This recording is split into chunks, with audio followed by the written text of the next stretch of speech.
இல்லை sir, actually எப்படி நெருப்பு பற்றிக்கிச்சுன்னு ஈஸியாக தெரிஞ்சிடும். ஆனால் இங்கே அந்த மாதிரி எதுவுமே தெரியல. நெருப்பு எப்படி பத்துச்சுன்னு தெரியல.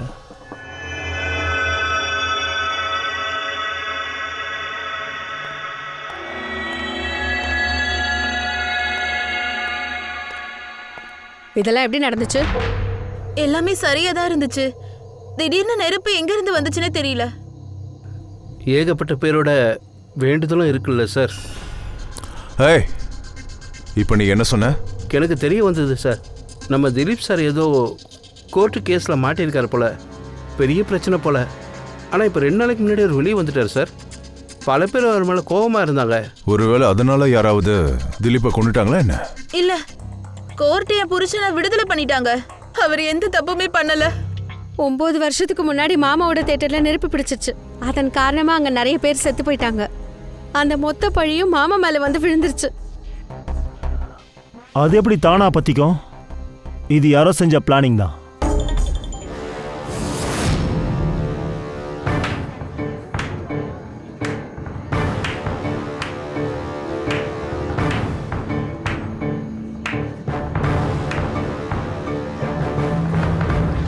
அனிதா, மத்தவங்க குடும்பத்தை நாசம் பண்ணிட்டு உங்க குடும்பத்தோட சேர்ந்து கொண்டாடுறீங்களா? ரொம்ப சந்தோஷமா இருக்கீங்க போல. Very good, very good. வா. ஆனா ஒரு விஷயம் ஞாபகம் வச்சுக்கோ, நீயோ அவங்கள மாதிரியே தான் துடி துடிச்சு சாக போற. செக்யூரிட்டி, போது வாய மூடு. சத்தம் போட்டா அவ்வளவுதான். இவங்களை வெளியில அனுப்பு, அனுப்பு. அவுட். உங்க முடிவு எப்படி இருக்க போகுதுன்னு சொல்லியும் புரியலல்ல. உங்களோட பேட் டைம் இப்போ ஸ்டார்ட் ஆகிருச்சு. ஞாபகம் வச்சுக்கோங்க. என் டோனி விஷயத்துல நீ செஞ்ச காரியம் இருக்கே, ஞாபகம் வச்சுக்கோ. இதுக்கப்புறம் நீ தப்பிக்கவே முடியாது. புரிஞ்சுதா? அவளை கூட்டிட்டு போ. நரகத்துக்கு போய் எரிஞ்சுக்கிட்டு அட என்ன பாத்துக்கிட்டே இருக்க, கூட்டிட்டு போ. நரகத்துல நீ எரிஞ்சிருவ. துடி துடிச்சு எரிஞ்சு பஸ்பமாக போறீங்க. ஏ சீப்பா.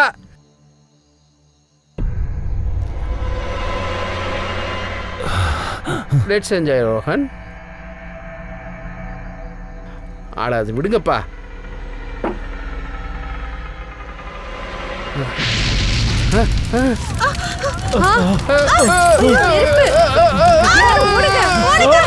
திலீப் ரோகனும் எந்த கேஸ்ல மாட்டிக்கிட்டாங்களோ அந்த கேஸ் ரிப்போர்ட்டே டோனிக்கு தண்டனை கொடுத்துருச்சு. அப்ப யாருக்கெல்லாம் தெரியும் நீங்க இங்க ரெஸ்டாரண்ட் வர போறீங்கன்னு? தெரியல சார். அந்த மாதிரி யாரையும் பார்க்கல. இது இந்த டேபிள்ல யார் ரிசர்வ் பண்ணது? திலீப் சார் கால் பண்ணாரு. அப்புறம் அவர் சொன்னாரு எங்களுக்கு ஒரு டேபிளை ரிசர்வ் பண்ணி வச்சுக்கன்னு சொன்னாரு. எப்பவுமே அவர் இங்கே தான் உட்காருவார். இதே டேபிள் இதே சேர்ல தான் உட்காருவார். அவர் எங்களுடைய ரெகுலர் கஸ்டமர் மேடம். யாருக்கும் முதலே தெரிஞ்சிருக்கு திலீப் இங்க தான் உட்காரோன்னு தெரிஞ்சிருக்கு. ஓ மை காட்,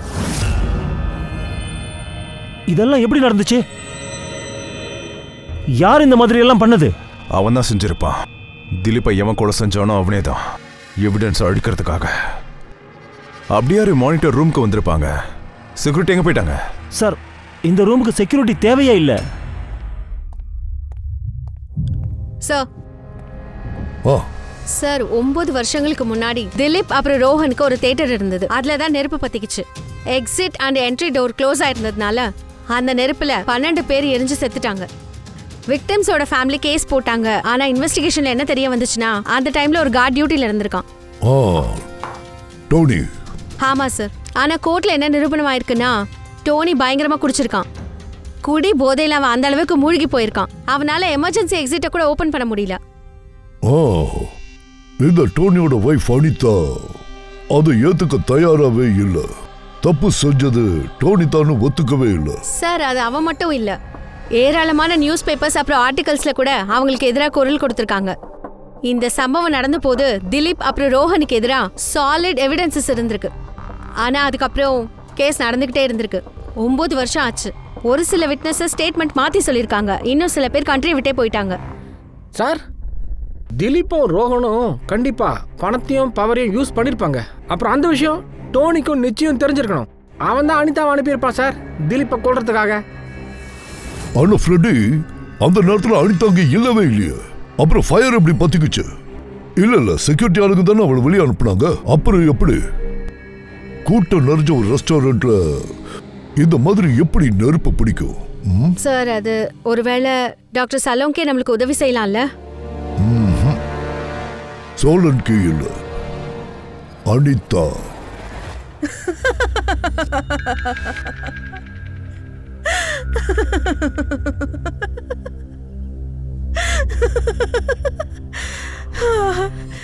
எதுக்கு இவ்வளவு ஷாக் ஆகுறீங்க? நான் சிரிச்சதுக்கா இல்ல திலீப்போட மரணத்துக்கா? நான் சந்தோஷப்படலைன்னா வேற யார் சந்தோஷப்படுவா? நேத்து ராத்திரி ரெஸ்டாரண்ட்ல இருந்து வெளியே வந்ததுக்கு அப்புறம் நீங்க எங்க போனீங்க? ஜெயிலுக்கு தான். என் புருஷனை பார்க்க போனேன். வார்டன்ஸ் கிட்ட எல்லா ரெக்கார்ட்ஸும் இருக்கு. நீங்க வேணா அங்க போய் செக் பண்ணிக்கோங்க. அதை நாங்க கண்டிப்பா செய்ய தான் போறோம். அப்புறம் இன்னொரு விஷயம், அப்புறம் நீங்க அந்த நெருப்பை எப்படி பத்த வச்சீங்கன்னு கண்டுபிடிப்போம். பிளாக் மேஜிக் எனக்கு தெரிஞ்சிருந்தா கண்டிப்பா செஞ்சிருப்பேன். ஆனா நான் சந்தோஷமா இருக்கேன். அந்த திலீப் அதே மாதிரி துடிச்சு செத்துட்டான். 9 வருஷத்துக்கு முன்னாடி அப்பாவி ஜனங்க செத்து போன மாதிரி. ஆனா அதுக்கான தண்டனையை ஏன் புருஷன் அனுபவிச்சுட்டு இருக்காரு? இது எப்படி நீங்க சொல்றீங்க? இதுல உங்களோட தப்பு எதுவுமே இல்லைன்னு? அந்த நேரத்துல நீங்க அங்க இல்லையே. நான் அங்க இல்லதான். ஆனா டோனி இங்கதான் இருந்தாரு. அன்னைக்கு அவருக்கு உடம்பு சரியில்லை. அவர் தன்னோட ஓனர் கிட்ட, ரோஹன் அப்புறம் திலீப் கிட்ட சொல்லிட்டு அவர் வீட்டுக்கு வந்துட்டாரு. நெருப்பு பத்திக்கிறதுக்கு முன்னாடி. தப்பு செஞ்சது அவங்க 2 பேர் தான். அவங்க அந்த பழைய டோரை சரி பண்ணவே இல்லை. அதனாலதான் அங்க நிறைய பேர் நெருப்புல எரிஞ்சு செத்துட்டாங்க. அதுல 12 பேர் செத்துட்டாங்க. இதை விட அதிகமான கோவம் அவங்க குடும்பத்தாளுகளுக்கெல்லாம் வந்திருக்கும். ஆனா இப்ப அவங்கள சந்தோஷப்பட்டிருப்பாங்க. திலீப் இறந்துட்டான்றத கேள்விப்பட்டதும் ரொம்ப சந்தோஷப்பட்டிருப்பாங்க. இன்னும் சிலரும் சந்தோஷப்படுவாங்க ரோஹனும் எரிஞ்சு சாகும்போது.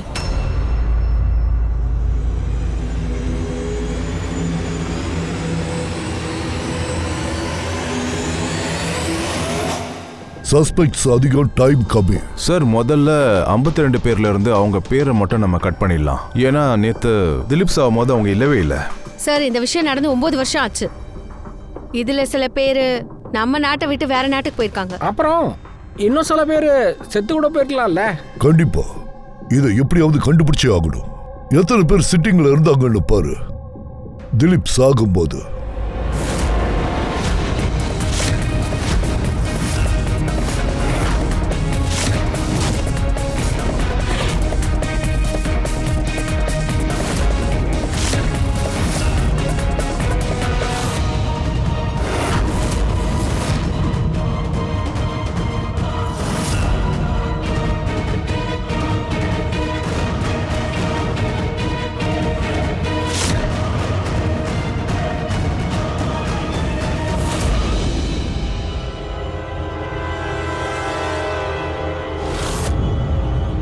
ஜேம்ஸ், உங்க அப்பா 9 வருஷத்துக்கு முன்னாடி தியேட்டர்ல பிடிச்ச நெருப்புல இறந்து போயிட்டார்ல? Yes sir. உங்க ஹஸ்பண்ட் படம் பார்க்க தனியாவா போனாரு? அன்னைக்கு நான் பிஸியா இருந்தேன், அதனால அவர் மட்டும் தனியா போனாரு. சார், நான் என் ஃப்ரெண்ட்ஸ் கூட இருந்தேன் சார். சார், நான் பாஸ்போர்ட் ஆஃபீஸில் இருந்தேன். அவங்க 2 பேரையும் நான் அப்படியெல்லாம் தப்பிச்சு போக விட மாட்டேன். சார், நான் அவனை பார்த்தேன்னா ரெஸ்டாரண்ட் வரைக்கும் அவன் உயிரோட வந்திருக்க மாட்டான். திலீப்க்கு அவன் செஞ்சதுக்கான தண்டனை அவனுக்கு கிடைச்சிருச்சு. சார், எனக்கு தெரிஞ்ச வரைக்கும் திலீப்புக்கு என்ன நடந்துச்சோ அது எனக்கு மனசுக்கு சந்தோஷமா இருந்தது. இனி அடுத்தது ரோஹன். அவனுக்கு அவன் செஞ்சதுக்கான தண்டனை கண்டிப்பா கிடைச்சே தீரும். இப்போ அந்த 27 பேர்ல அவங்க பேர் மட்டும் அப்படியே இருக்கட்டும். யாரெல்லாம் சுத்தி வளைச்சு பேசுறாங்களோ அவங்க பேரு, அப்புறம் யாரெல்லாம் அவங்க பதில ஏற்கனவே ப்ரிப்பேர் பண்ணி வச்சுட்டு வந்தாங்களோ அவங்கள பார்க்கலாம்.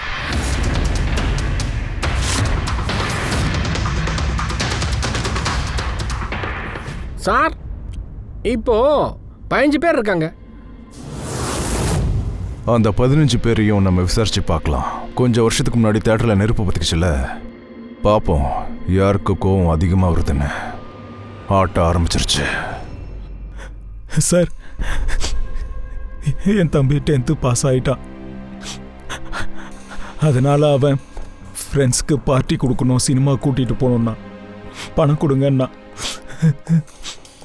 சார், அப்போ நானும் கேட்ட பணத்தை கொடுத்துட்டேன். ஒருவேளை அன்னைக்கு கேட்ட பணத்தை நான் கொடுக்காம இருந்திருந்தா. இந்த வேலையை செஞ்சது யாராக இருந்தாலும் அவங்க நல்ல காரியம் தான் செஞ்சுருக்காங்க. இன்னைக்கு நான் ரொம்ப சந்தோஷமா இருக்கேன். குமார் சார், நீங்க யூனிவர்சிட்டியில பிசிக்ஸ் ப்ரொஃபஸர் தானே? ஆமாம் sir, head of the department physics. ஆனால் என்னோட பிள்ளைக்கு படிப்பில் கொஞ்சம் கூட இன்ட்ரெஸ்டே இல்லை சார். நான் அவனை எப்போவுமே திட்டிகிட்டே இருப்பேன். அவன் ஒரு நம்பர் 1 பொறுக்கியாக மாறிட்டான் சார். அன்னைக்கு கூட அவன் காலேஜை விட்டுட்டு ஃப்ரெண்ட்ஸ் கூட ஃபிலிம் பார்க்கறதுக்கு போயிட்டான். அதுக்கப்புறம் அவன் திரும்ப வீட்டுக்கு வரவே இல்லை. ஹிமேஷ், 9 வருஷத்துக்கு முன்னாடி நீயும் உன் மனைவியும் சேர்ந்து படம் பார்க்க அந்த தியேட்டருக்கு போனல. எனக்கு அப்பதான் புதுசாக கல்யாணம் ஆச்சு. சலோனி கூட ஃபிலிம் பார்க்கறதுக்காக போனேன். அவளுக்கு பசிக்குதுன்னு சொன்னான். நான் சமோசா வாங்கலான்னு வெளியே போனேன். நான் திரும்ப வந்து பார்க்கும்போது அந்த டோர் லாக் ஆயிருந்துச்சு. உள்ள இருந்து ஜனங்க கத்தி கதற சவுண்டு கேட்டுக்கிட்டே இருந்துச்சு. அப்புறம் அந்த இடத்துல இருந்து புகை வெளியே வர ஆரம்பிச்சு. நான் அவளை எப்படியாவது காப்பாற்றணும்னு ரொம்ப முயற்சி பண்ணேன் சார். சலோனி, யாராவது காப்பாத்துக்கன்னு விடாம கதவு தட்டிக்கிட்டே இருந்தேன். சலோனி சலோனி சலோனி கத்திக்கிட்டே இருந்தேன். யாராவது கதவு தருங்கன்னு கத்திக்கிட்டே இருந்தேன். சலோனி சலோனி. ஆனா என்னால எதுவுமே பண்ண முடியல சார். என்னால ஒண்ணுமே பண்ண முடியாம போயிடுச்சு. என்னோட சலோனி என்னால காப்பாற்ற முடியல.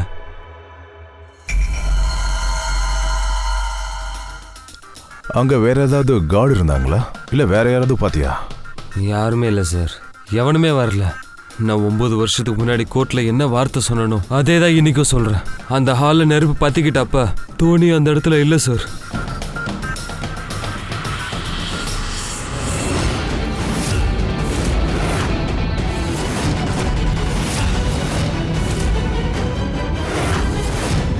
சார், காப்ஸ் என்ன சொன்னாங்கடா, அவங்களுக்கு ஃபயர் மார்க் கூட கிடைக்கலையா, நெருப்பு பத்தினதுக்கான சோர்ஸும் கிடைக்கலையா. ஆனா சார், ஜெனரலா ஈஸியா தெரிஞ்சிடும். அப்படி அங்க என்ன பொருள் இருந்துச்சு, டக்குன்னு எப்படி எரிஞ்சதுன்னு பார்க்கணும். ஆனா அது அவங்களுக்கே தெரியலையே. அவங்களுக்கே அது தெரியலன்னா அதுக்கு என்ன காரணமா இருக்கும்னா, இதுக்கு எந்த வாசனையும் இருந்திருக்காது, கலரும் இருந்திருக்காது.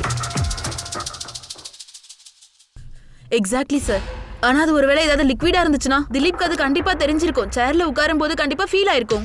ஒருவேளை பவுடரா இருந்தா நம்மளுக்கு இன்னைக்கு டெஸ்டா தெரிஞ்சிருக்கும். ஆனா சார், இது வந்து கேஸ். அதுக்கு என்ன அர்த்தம்னா அது கேஸா? அதனால தான் அந்த விஷயம் ஃபயர்மேனுக்கு தெரியாம போச்சா? எதனால அந்த நெருப்பை பத்தி இருக்கும்? Inflammable gas boss. அதுக்கு ஒரு சின்ன ஸ்பார்க் கிடைச்சா மட்டும் போதும், கப்புன்னு பத்திக்கும். ஆனா சோலனுக்கு எனக்கு ஒரு விஷயம் புரியல. திலீப் இந்த சேர்ல தான் உட்கார்ந்து இருந்தா. அப்ப அந்த கேஸ் சேருக்கு எப்படி வந்துச்சு? சேர்ல இருந்து தான். என்ன சேர்ல இருந்தா? அது பாஸ், எந்த சேர்ல அந்த ஆள் உட்கார்ந்து இருந்தானோ அதுக்கு அடியில யாரோ இன்ஃப்ளேமபிள் கேஸை ஸ்ப்ரே பண்ணிருப்பாங்க. சாகும்போது திலீப்போட கான்டாக்ட்ல 2 விஷயம் இருந்துச்சு. ஒன்னு இந்த சேர், இதுல அவரு உட்கார்ந்து இருந்தாரு. அப்புறம் ஒயின் இருக்க கிளாஸ், அதை அவரு கையில வச்சிருந்தாரு. நாங்க இந்த 2த்தையுமே செக் பண்ணோம்.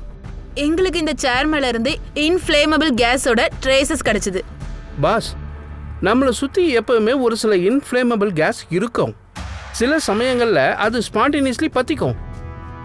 அதாவது மாஸ் கேஸ், அதோட நேச்சுரல் பயோகேஸ், அந்த மாதிரி கேஸ் தான் அதோட மெயின் காம்பனன்ட். அப்படின்னா இன்ஃப்ளேமபிள் கேஸ் எப்பவுமே திடீர்னு அதுவும் நினைச்சா பத்திக்குமோ? இல்லை ஃப்ரெடி, தானா பத்திக்காது. அட்மாஸ்பியர்ல அளவுக்கு அதிகமான வெப்பம் உருவாகும் போது அது ஆக்சிஜனோட ஒருவேளை இணைஞ்சிடுச்சுன்னா அங்க சூப்பர் ஹை டெம்பரேச்சர் உருவாகும். அதன் காரணமாவே அங்க நெருப்பு பத்திக்கும். அப்படின்னா டாக்டர் சார், அங்க பாத்தீங்கன்னா இந்த ஹை டெம்பரேச்சர் ஐட்டம்லாம் எதுவுமே இல்லையே சார்? எக்ஸாக்ட்லி. அப்படி எந்த ஒரு டைரக்ட் சோர்ஸும் கிடையாது. அதனால வெப்பம் அதிகமாகும்னு சொல்றதுக்கும் இல்லை பாஸ். அதனால தான் எனக்கு என்ன தோணுதுன்னா, கொலைகாரன் எக்ஸ்ட்ரா டிவைஸ் ஏதாவது யூஸ் பண்ணியிருப்பான்னு தோணுது. திடீர்னு அந்த டெம்பரேச்சரை அதிகமாக்குறதுக்காக. அப்புறம் இந்த சேர் தான் ரெடியாக இருந்ததுல, அதுக்கு வெறும் ஸ்பார்க் மட்டும்தான் தேவைப்பட்டுச்சு. ஆனா சார், அந்த மாதிரி ஹீட்டை எப்படி ஜெனரேட் பண்ண முடியும்? பண்ண முடியும் பூர்வி. ஒரு உதாரணம் சொல்லணும்னா, மேக்னிஃபையிங் கிளாஸில் சன்லைட்டை ஒரு ஸ்பெஷலான முறையில் ஃபோக்கஸ் பண்ணி நாம் சின்ன வயசில் பேப்பர்ஸ் எரிப்போம்ல.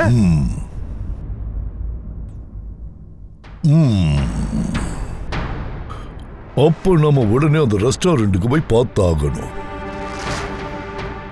எந்த பொருளால நெருப்பு அப்படி பத்துக்குச்சுன்னு முதல்ல கண்டுபிடிக்கணும்.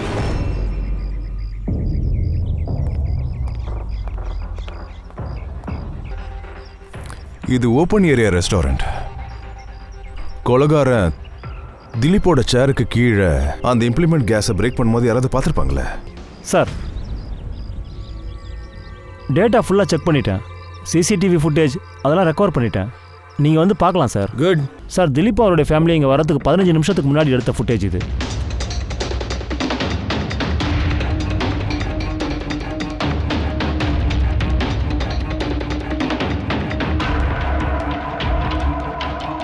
அதுக்கு வேற ஏதாவது ஆங்கிள் இருக்கான்னு பாரு.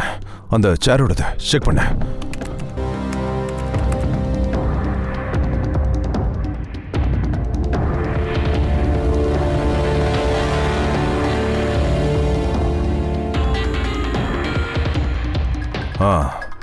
அவன் அந்த கேஸை சேர் முழுக்க ஸ்ப்ரே பண்ணியிருக்கான். அப்புறம் அந்த சேரை திலீப் உட்கார்ற மாதிரி அவன் மாற்றி வச்சிருக்கான் பாரு.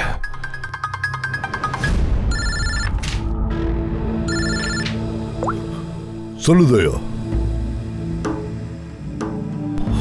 அப்படியா? Great, good work, good work. என்னாச்சு சார்? யாரோ திலீப்புக்கு அந்த சேர்ல கோல்மால் வேலை பண்ணியிருக்காங்க. அவன் யாருன்னு தெரிஞ்சு போச்சு. அவன் ஒரு ஆள் தான். ஒரு அளவுக்கு அவன் யாருன்னு தெரிஞ்சு போச்சு. இப்ப பாத்துடலாம். தயா போட்டோ அனுப்புறேன்னு சொல்லியிருக்கான்.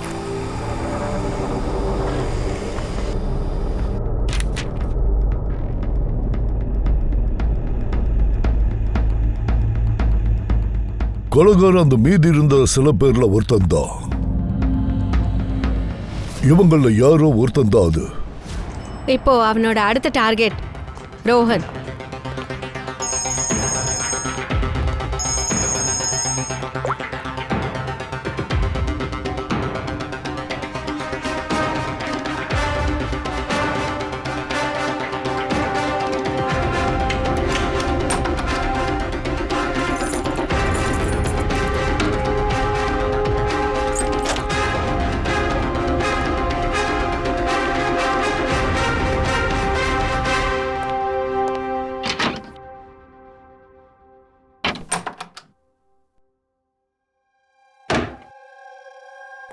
எனக்கு என்ன தோணுது அப்படின்னா, நானும் திலீப்பும் ஒன்றா இருக்கிறது பிடிக்கல போல இருக்கு.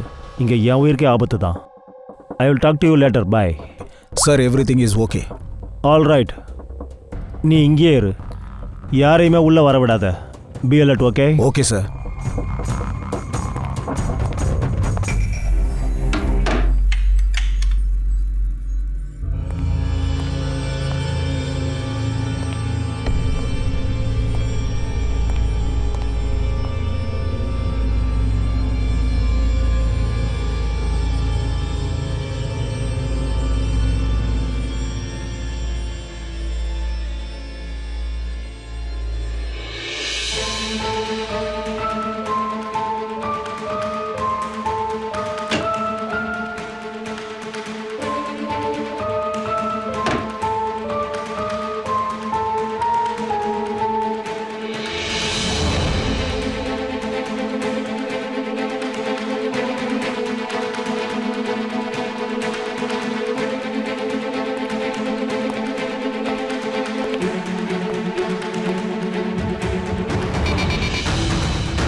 என்னை காப்பாத்து, என்னை காப்பாத்துங்க, காப்பாத்துங்க,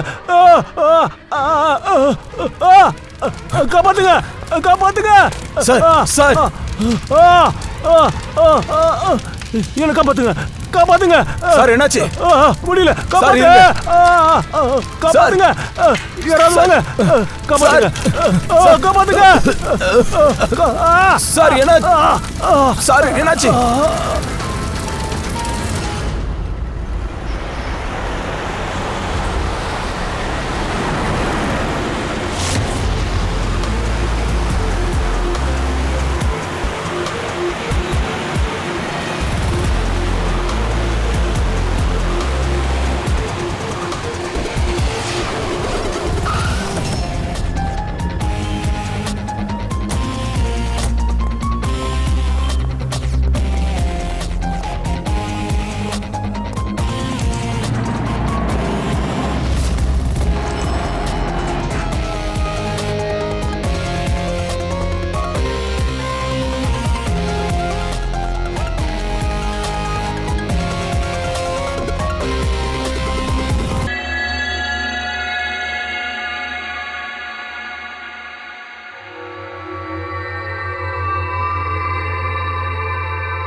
இங்க என்னதான் நடந்திருக்கும்? எப்படி இதெல்லாம்?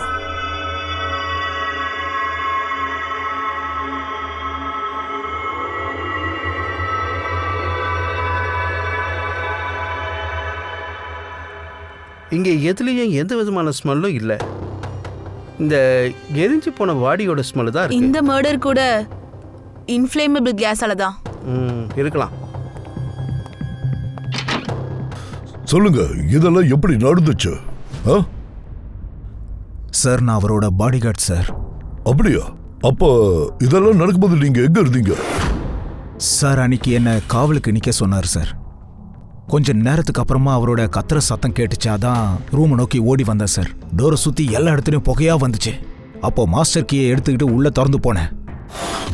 அப்போ அவர் நான் எரிஞ்சு விழுந்து போனதை பார்த்தேன். உங்க யாருக்குமே எதுவுமே தெரியாதா? என்னது இது? இங்க ஒரு லீடும் கிடைக்கல நமக்கு. ஷார்ட் சர்க்கியூட்டும் ஏற்படல. இந்த கர்டன் கூட உள்ள க்ளோஸ் ஆயிருக்கு. இந்த விண்டோ கூட பர்மனன்ட்லி க்ளோஸ்ட். வெளியே இருந்து யாரும் உள்ள வர முடியாது. வெளியில இருந்து யாரும் உள்ளவையும் பார்க்க முடியாது. சன்லைட்டும் உள்ள வராது. அப்புறம் இருந்தாலும் எப்படி செத்ததும்? இதால தான் நெருப்பு பத்தி இருக்கு.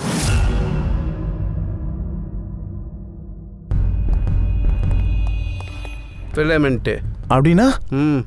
எலக்ட்ரிக் பல்புக்குள்ளே இருக்கிற ஃபிலமெண்ட். இந்த ஃபிலமெண்ட்டில் எலக்ட்ரிக் கரண்ட் பாஸ் ஆகும்போது இந்த ஃபிலமெண்ட் சூடாகிறதால செகப்பாயிடும். பாஸ், கொலகாரன் இந்த டெக்னிக்கை தான் பயன்படுத்தியிருக்கான், அந்த இன்ஃப்ளமபிள் கேஸை பற்ற வைக்கிறதுக்காக. அன்னைக்கு ரெஸ்டாரண்ட்ல திலீப் இறந்து போன அன்னைக்கு நமக்கு இந்த மாதிரி எந்த ஃபிலமெண்ட்டும் கிடைக்கலையே. பாஸ், இது ரொம்ப சின்ன விஷயம். அது ஓப்பன் ஸ்பேஸு, எங்கேயாவது மிஸ் ஆகிருக்கலாம். ஆனால் இந்த இடத்துல ரூம் ஃபுல்லாக க்ளோஸ்டாக இருக்குது.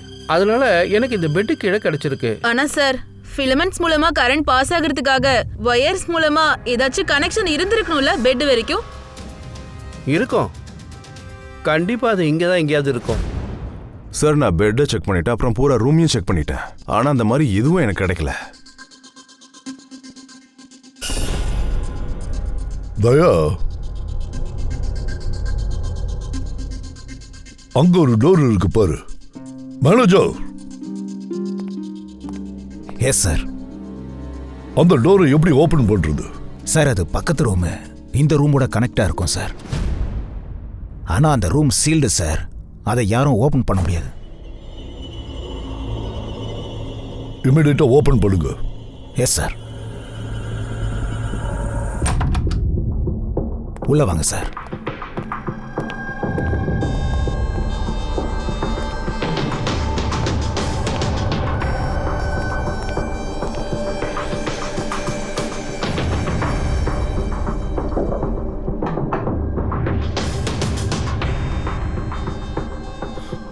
மேனேஜர், இது யாரோட ரூம்? யார் தங்கி இருக்காங்க? கெஸ்ட் யாரோ இருந்திருக்காங்க சார். டீடைல்ஸ் செக் பண்ணணும். பார்த்துட்டு வாங்க. Okay sir.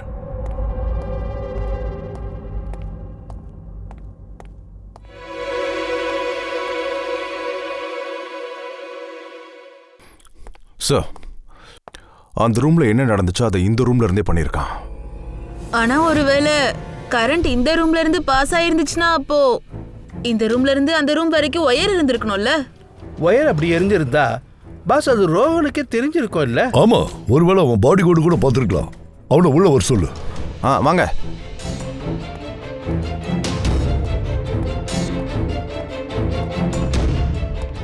நீ ஒரு விஷயம் சொல்லு. நீ ரோஹனோட ரூமுக்குள்ள வந்தியா? அப்ப ஏதாவது வயர் கடந்ததை பாத்தியா?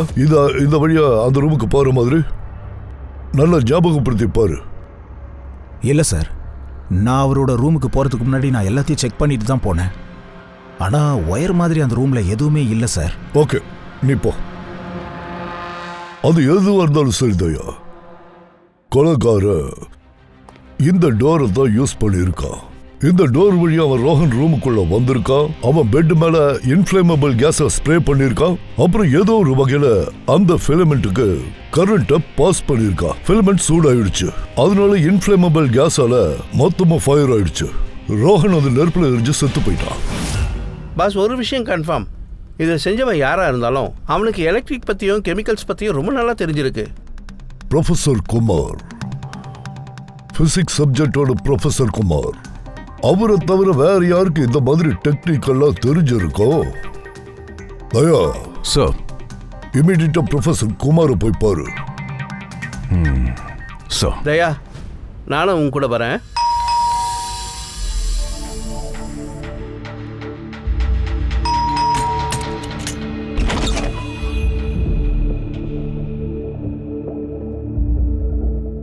ப்ரொஃபசர் குமார் வீட்டில் இருக்காரா? ஆமா இருக்காரு. ஆனா நீங்க சிஐடி. சிஐடியா? ஏதாவது பிரச்சனையா சார்?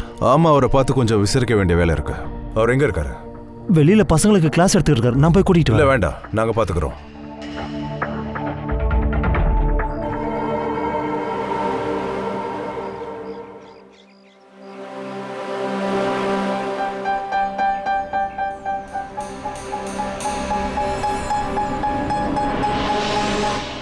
மிஸ்டர் குமார், உங்களை கொஞ்சம் விசாரிக்கணும். என்ன வேணுமோ கேளுங்க சார். இது உங்களுக்கு அடையாளம் தெரியுதா? அது ஒரு ஃபிலமெண்ட். எஸ், ரொம்ப சரியா சொன்னீங்க. உங்களுக்கு தெரியுமா அது எங்கிருந்து எங்களுக்கு கிடைச்சதுன்னு? உங்களுக்கு தானே தெரியும் அது எங்கிருந்து கிடைச்சதுன்னு. ரோகனோட பெட்டுக்கு அடியில் நேற்று ராத்திரி அந்த பெட்ல படுத்த ரோகன் செத்தே போயிட்டான். என்ன? ரோஹனும் செத்துட்டானா? நேற்று ராத்திரி நீங்க எங்க இருந்தீங்க? ராத்திரி 9 மணில இருந்து 3 மணி வரைக்கும். நீங்க என்னையே சந்தேகப்படுறீங்களா? அது எங்களோட வேலை சார். நாங்க என்ன பண்றது சொல்லுங்க சார். நான் நேற்று ராத்திரி முழுக்க வீட்டில் தான் சார் இருந்தேன். சாட்சி இருக்காங்களா? ஆமா, என்னோட சர்வெண்ட் ராமு, அப்புறம் Vikash. Please come here.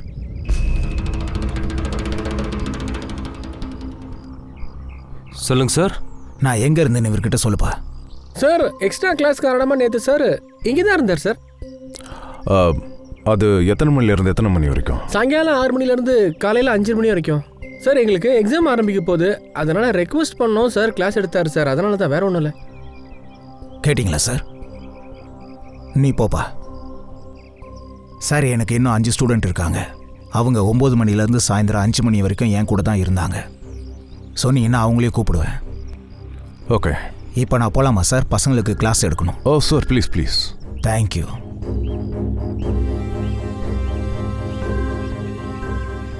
So பசங்களை, நான் என்ன சொல்ல வந்தேன்னா, சோல்டரிங் வயர் இல்லாமையே நம்ம மதர் போர்டை ஃபிக்ஸ் பண்ண முடியும் with the help of adhesive conductor.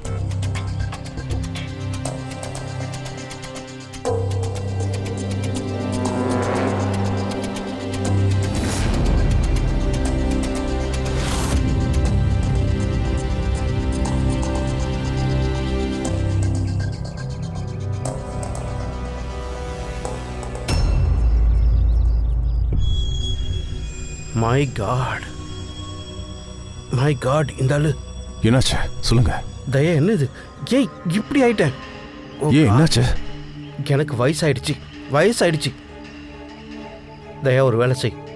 1 மணி நேரத்துக்கு அப்புறம் ஃபாரன்சிக் லேபுக்கு வந்து இல்லை பாரு. ஒரு விஷயம் உனக்கு சொல்கிறேன். 1 மணி நேரத்துக்கு அப்புறம்.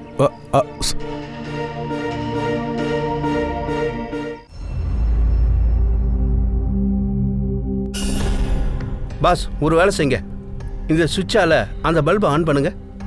ஓ இதே சுவிட்ச் ஆலையா? ஓ இதே சுவிட்ச் ஆலையா? இந்த சுவிட்ச் தான். இதுல எந்த கனெக்ஷனும் இல்லையே, இது எப்படி ஆன் ஆகும்? கேள்வி கேட்காதீங்க பாஸ், நான் சொல்றதையும் கொஞ்சம் கேளுங்களேன். அப்படியா? இங்க பாரு, சோலனுக்கு நல்லதுன்னு இருக்கா, ஒன்றும் பிரச்சனை இல்லையா? என்னாச்சுன்னே தெரியல சார். இந்த ப்ரொஃபசர் குமார் சாரை மீட் பண்ணதுல இருந்து இப்படிதான் சார் ஏதாவது பண்றாரு. நாம அந்த ஹோட்டல்ல இருந்து எடுத்த ஃபிங்கர் பிரிண்ட் ரிப்போர்ட்ஸ், அப்புறம் அந்த ரூம்ல இருந்து எடுத்த ஃபிங்கர் பிரிண்ட்ஸ் ரிப்போர்ட்ஸ், இதெல்லாம் என்னாச்சு? சார் ஃபிங்கர் பிரிண்ட்ஸ் நிறைய கிடைச்சிருக்கானா எல்லாமே ஸ்டாஃப்ஸோடது தான், வெளியாளுங்க யாரோடதும் இல்ல. இது எப்படி நடந்திருக்கோ? பாஸ் இங்க பாருங்க, கொஞ்சம் நான் என்ன பண்றேன்னு பாருங்க. கவனிக்கிறோம்.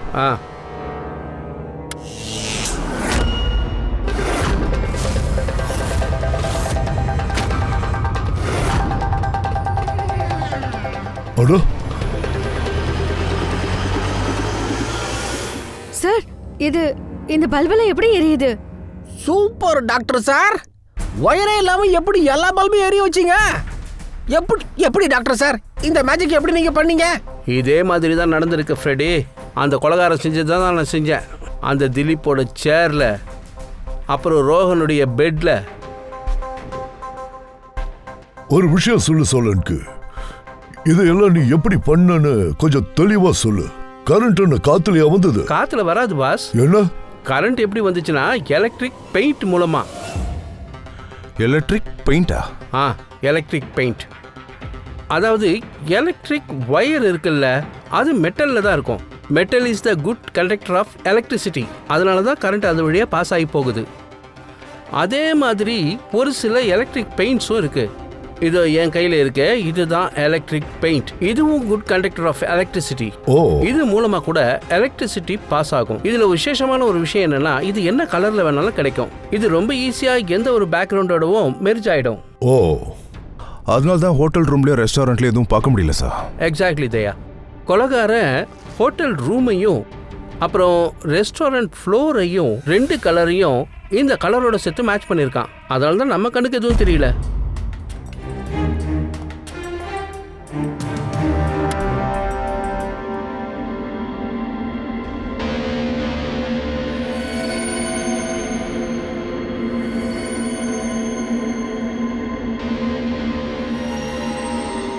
பாத்தீங்களா பாஸ்?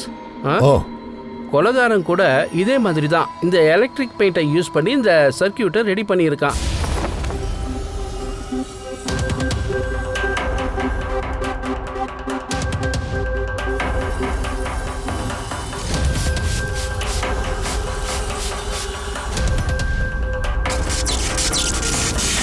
ஒரு விஷயம் மட்டும் தெளிவா தெரியுது, இதை எவன் பண்ணியிருந்தாலும் சரி, அவன் இந்த விஷயத்துல எல்லாம் கை தருந்தவனா இருப்பான் போல இருக்கு. ஆனா சார், இவங்கள கொலைகாரன் யாரு? ப்ரொஃபஸரை நம்ம பார்த்துட்டோம் சார், கண்டிப்பா அந்த ஆள் கிடையாது. அப்புறம் இந்த பன்சி, அந்த ஆள் ஒரு கிளர்க்கு சார். எனக்கு என்னமோ அப்படி தோணல. சாதாரண ஒரு கிளர்க்குக்கு இவ்வளோ விவரம் தெரிஞ்சிருக்குமா சார்?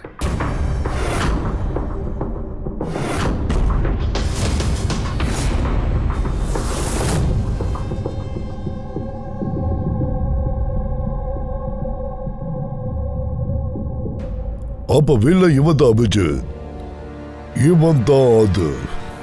அன்னைக்கு இவன் என்ன சொன்னான்னு ஞாபகம் இருக்கா? எங்க வேலை செய்யறான்னு சொன்னால.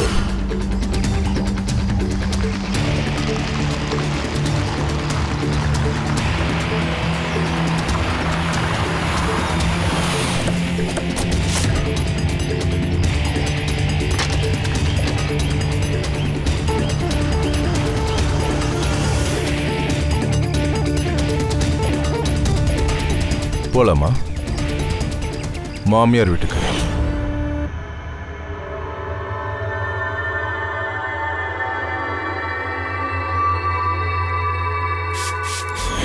திலீப் அப்புறம் ரோஹன் மேலே கேஸ் போட்டோம்.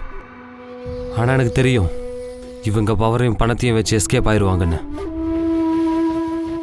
அவனுங்க கிட்ட பணம் இருக்குன்னா என்கிட்ட மூளை இருக்கு. பல மாதம் வரைக்கும் நான் அவங்கள ஃபாலோ பண்ணேன். அவனுக்கு எங்கே போகிறாங்க, என்ன பண்ணுறாங்க, யாரை மீட் பண்ணுறாங்க, அதுக்கப்புறம் அவங்கள கொல்றதுக்கான வழியும் கண்டுபிடிச்சிட்டேன்.